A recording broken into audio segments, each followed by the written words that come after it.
face. Hello, good morning, good morning, good morning. Ito, magluluto ako ng biko. Ang order sa akin ni Lola Eri.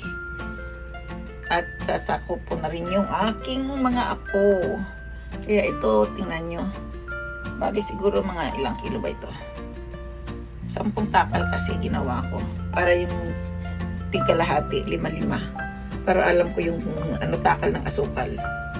At saka meron akong asukal na galing sa tubo. Ito ang galing sa tubo. Matagal ko na itong may 1 taon na siguro, hindi joke lang. Lagi akong nag-i-stock kasi yung aking apo ay mahilig sa biko. Kaya itong sugar wash ba ang tawag dito. Yan, ito naman ang aking gata. Gagawa ako ng latik. Kaya maraming gata. Takalin ko muna ang aking sugar para hindi ako masira. Hindi mapapatamis, hindi tabang. Kasi ito, tansya ko na lahat ng alam ko na. Nung bago pa lang ako nagluluto, napakahirap. May kunting asukal, may kunting marami. Kaya ito, tatakalin ko muna.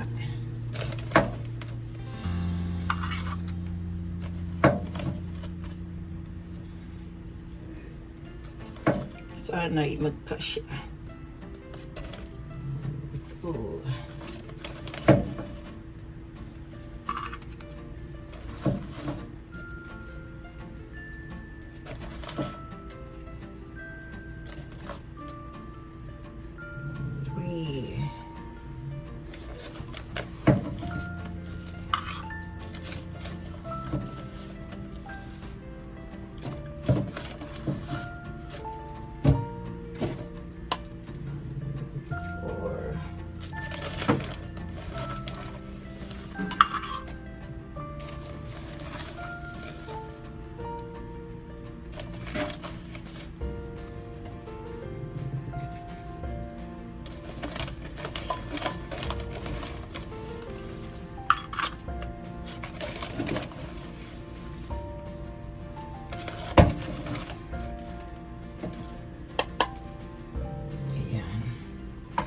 Kasi kung gagawin natin 1:1, baka tayo ay mapatamis naman ang gusto. Tago muna to.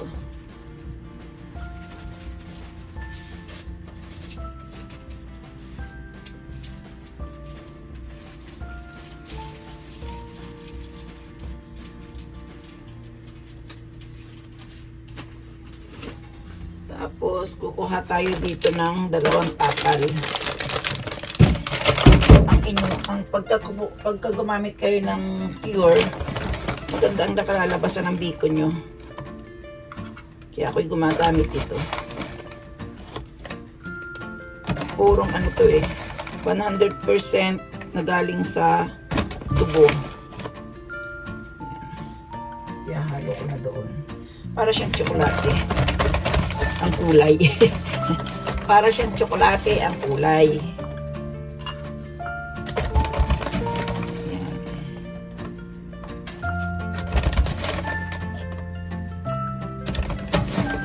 Ito na aris na natin.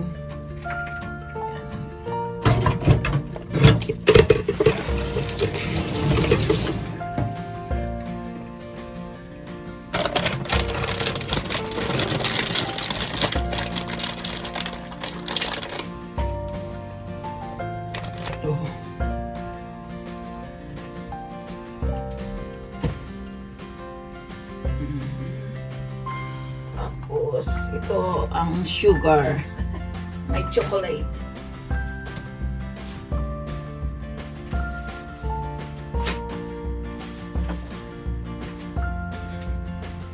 Gawa tayo ng latik.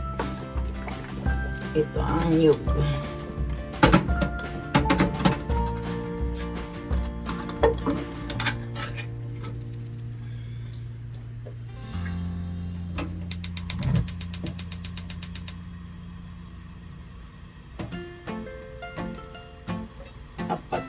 sa 6 na lahat ito. Yung dalawang gagawin kong lahat. Para pang budbud.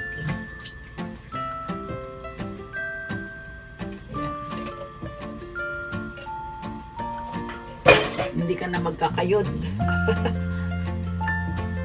Ayan siya. Kukuha tayo ng latik.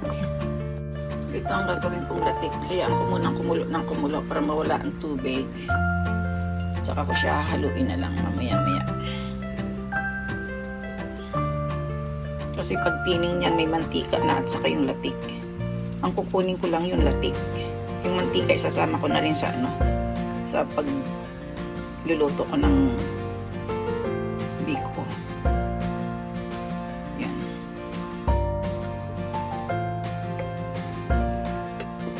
Dito na lumalapot na ang gata. Ang gagawin kong latik.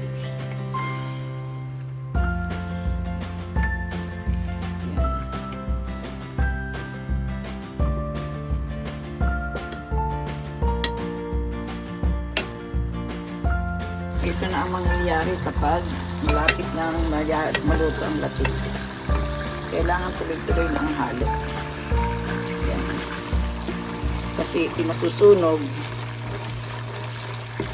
pupula na siya. Yan. Kaya ang apoy dapat dahan-dahan para ang mantika niya lumabas.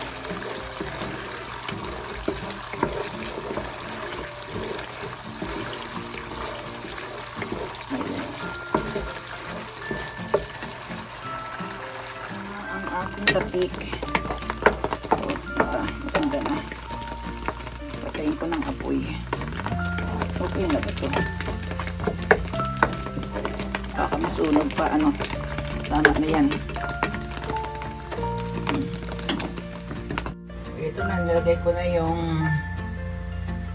gata. Pagkulo, ilalagay ko yung sugar.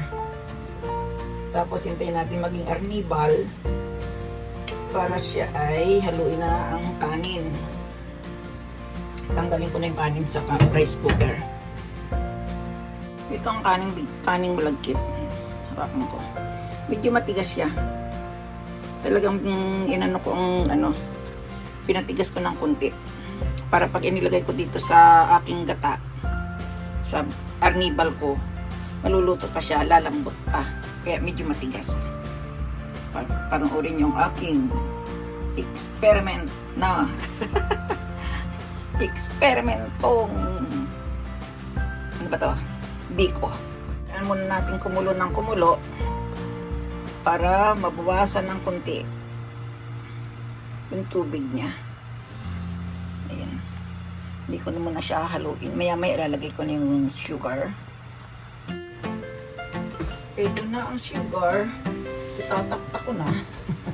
Kasi masarap nito, matamis kasi. Ayan. Lagyan ko na lang siya ng vanilla kung mayroon pa ako. Pero pag wala na, walang magagawa. Mabango naman ang mabango naman ang sugar cane.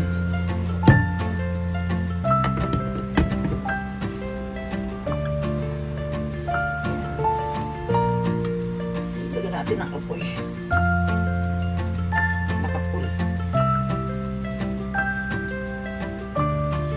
Masarap ang biko ni Lola. Ayan.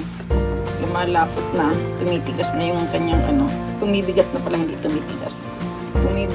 Bumibigat na ang arnibal ko. Maya-maya pwede ko na itong ilagay ang malagkit.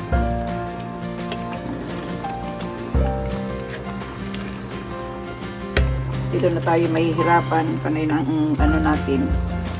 Panay na ang halo pag nailagay ang malagkit. Malagkit ko. Dito ko nilalagay. Maliit kasi kusina ko eh.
Nagbibilag-bilag na siya. Ang hirap maghalo. Kailangan parang ano siya, yung medyo kumikintab. Pag makintab na siya, saka ko ihahanguin. Hindi na sumasama sa ano, sa kutsara. Sa siyansi pa lang. Hindi na sumasama pa yan eh. Ayan. Hirap. Hinaan natin ng apoy.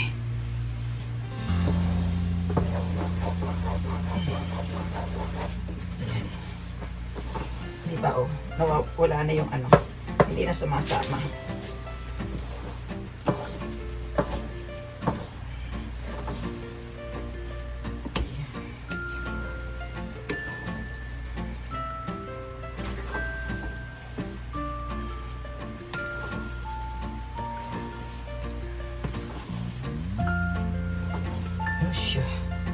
Okay na siguro to. Tingnan nyo ang ano.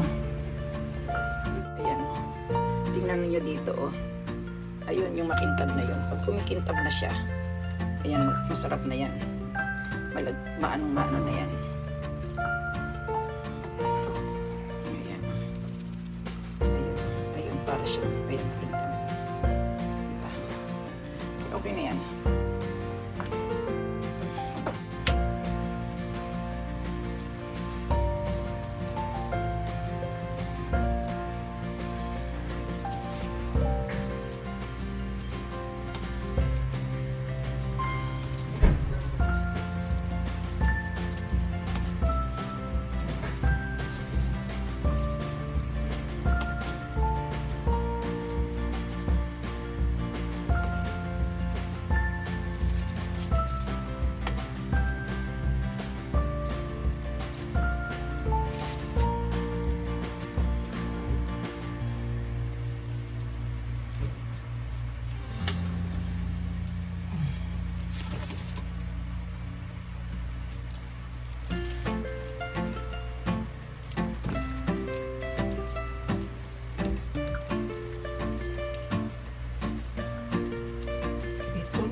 Kay Lola Ellie. At ang tira ay kay Kathleen.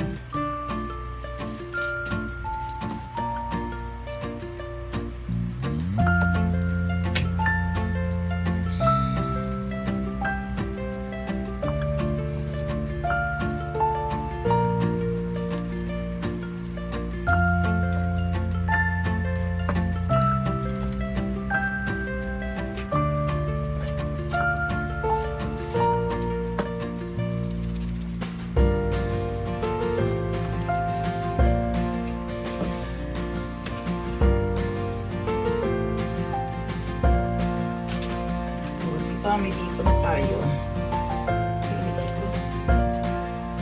Ito na ang aking biko, Lola Ellie. Ayan, may isang palanggana.